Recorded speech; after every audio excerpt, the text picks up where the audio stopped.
Hi there, I'm Chris May, host of This Day in Weather History, a podcast from the Weather Network. Today we're going to Heartland, New Brunswick, for what we know is the world's largest covered bridge, the longest covered bridge at just under 1,300 feet, just under 400 meters. It crosses the St. John River from Heartland to Somerville, but it's such a great feat of engineering that if you've not seen it, you wouldn't believe it.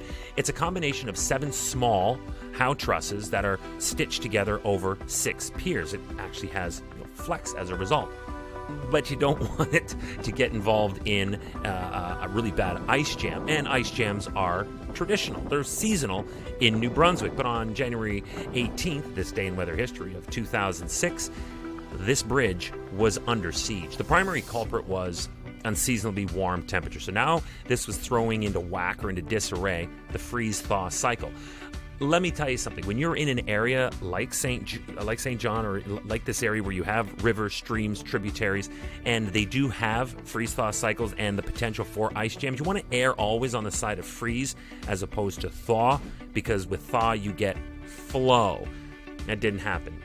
We got the heavy downpours over a weekend that resulted in swelling lakes, rivers, streams, bodies of water causing ice jams, flood warnings, and flooding situation.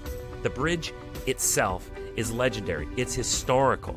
It dates back to 1901, and it is a major tourist attraction every season when it's nice out for locals and also for international travelers as well. The mayor of Heartland at the time, Neville Hargrove, and I'm just going to read his quote here if you don't mind, says, "If it raises up the water under the bridge, there's always the possibility that it could lift the bridge off the piers, and that's it. Goodbye, tourist attraction." That did not happen. The weather came through for us, and the Heartland Bridge lived to see more tourists. After this day in weather history.